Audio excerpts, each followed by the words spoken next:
Pose with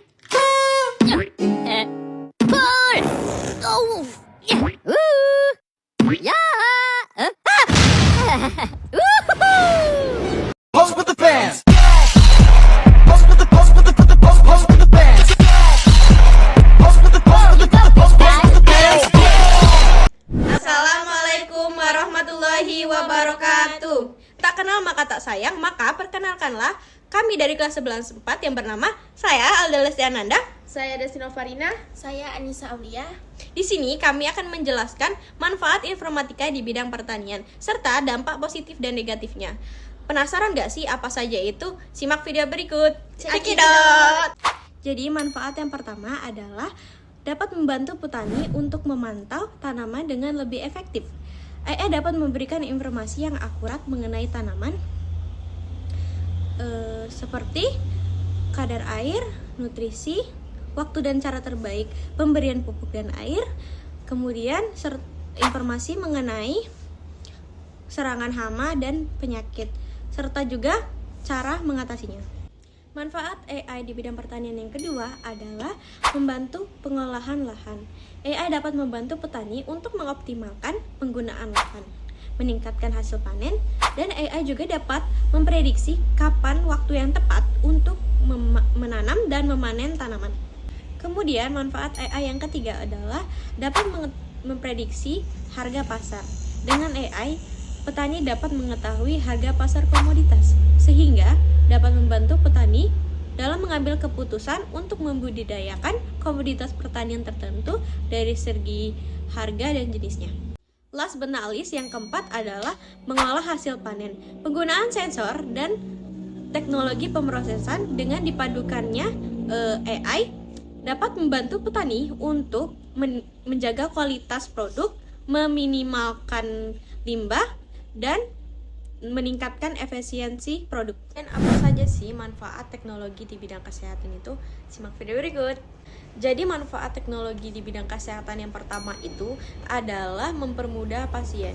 Nah, dengan adanya teknologi sekarang ini akan mempermudah pasien untuk mengakses informasi dan pelayanan masyarakat secara online hanya dengan menggunakan ponsel dan komputer.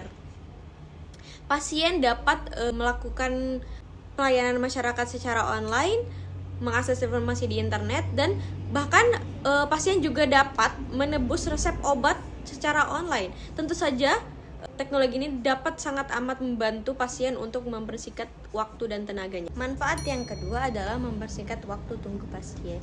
Nah, dengan adanya teknologi sekarang ini dapat membantu mempersingkat waktu tunggu pasien. Biasanya jika Anda ingin melakukan pelayanan kesehatan di rumah sakit, Anda perlu mengantri selama berjam-jam untuk mendapatkan layanan kesehatan. Tapi kini sekarang Anda dapat membuat janji temu secara online dengan dokter, lalu melakukan konsultasi secara tatap muka di rumah sakit. Yang ketiga itu adalah mempermudah dokter dan tenaga medis lainnya dalam menolong pasien. Dengan adanya teknologi di bidang kesehatan akan mempermudah dokter untuk menjangkau pasien. Kini hanya dengan koneksi internet dan ponsel, dokter dapat menolong pasien tanpa harus bertatap muka. Yang keempat, meningkatkan derajat kesehatan masyarakat. Dengan akses lebih mudah dijangkau, tentu saja kesehatan masyarakat akan semakin meningkat, terutama berbagai informasi yang kini tersedia di internet. Kemudian pelayanan kesehatan yang sekarang ini sudah dapat dilakukan secara online akan menambah pengetahuan pasien dan akan membantu pasien untuk lebih cepat untuk ditangani. Kemudian juga karena kemajuan teknologi sekarang, tentu saja alat-alat medis lainnya akan juga mengalami kemajuan. Yang kelima adalah penyimpanan dan perawatan data. Jadi teknologi itu tidak hanya membantu dari sisi dokter dan pasien saja, tetapi dapat juga membantu dari sisi penyedia layanan kesehatan. Kini penyedia layanan kesehatan dapat lebih mudah untuk menyimpan data-data penting milik pasien seperti rekam medis dan data-data penting lainnya. Yang keenam adalah membuat alur kerja menjadi lebih sederhana. Kenapa sih bisa menjadi lebih sederhana? Nah, jadi bisa menjadi lebih sederhana itu karena dengan adanya pelayanan kesehatan yang bisa dilakukan secara online saat ini, alur yang disiapkan tidak sepanjang ketika pasien melakukan konsultasi atau pelayanan kesehatan secara tatap muka.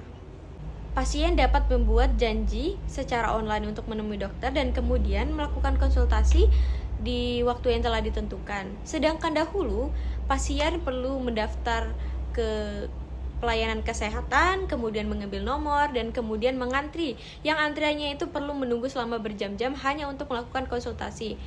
Tentu saja itu membuat tenaga dan waktu yang pasien keluarkan cukup besar, sehingga dengan adanya teknologi saat ini menjadi solusi dari permasalahan ini. Yang ketujuh adalah alat pemasaran.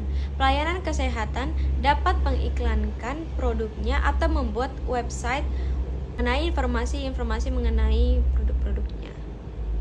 Yang kedelapan adalah monitoring secara online. Dengan adanya perkembangan teknologi, dapat memungkinkan dokter untuk melakukan monitoring kondisi pasien secara online.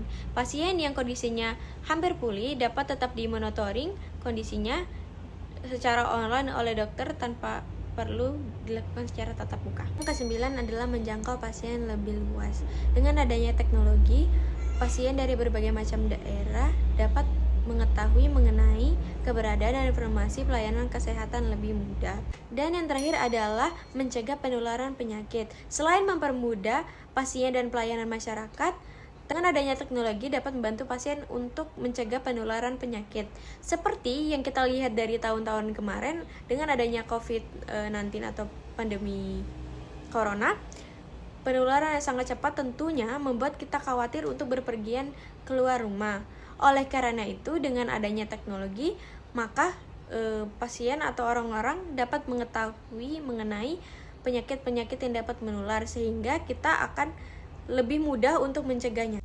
Kalian udah pada tahu belum sih apa saja dampak negatif positif informatika dalam bidang pertanian itu?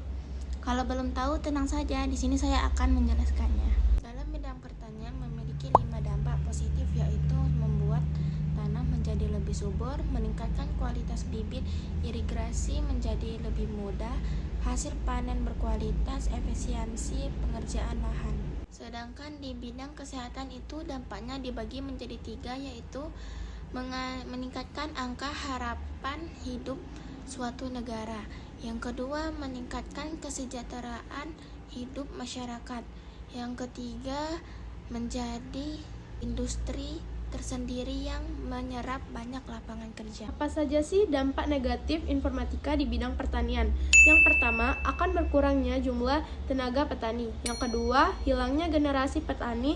Yang ketiga, akan membuat petani mengalami ketergantungan. Yang keempat, banyak lahan petani dijual untuk bangun pabrik. Yang kelima, hilangnya keanekaragaman hayati. Yang keenam, hilangnya jenis tumbuhan asli. Yang ketujuh, hilangnya alat-alat pembajak sawah tradisional. Yang kedelapan, penggunaan pestisida akan membuat pencemaran tanah dan berbahaya bagi manusia. Yang terakhir, kesembilan, semakin sedikit lapangan pekerjaan.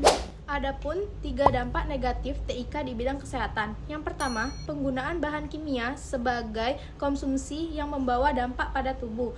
Yang kedua, bidang kesehatan utamanya dalam sektor industri juga turut menyumbang polutan ke lingkungan. Yang terakhir, yang ketiga, penyalahgunaan obat-obatan dalam dunia kesehatan untuk tujuan-tujuan yang tidak semestinya. Sekian saja video penjelasan dari kami. Semoga video kami dapat bermanfaat bagi kalian semua. Sekian. Wassalamualaikum Assalamualaikum warahmatullahi wabarakatuh.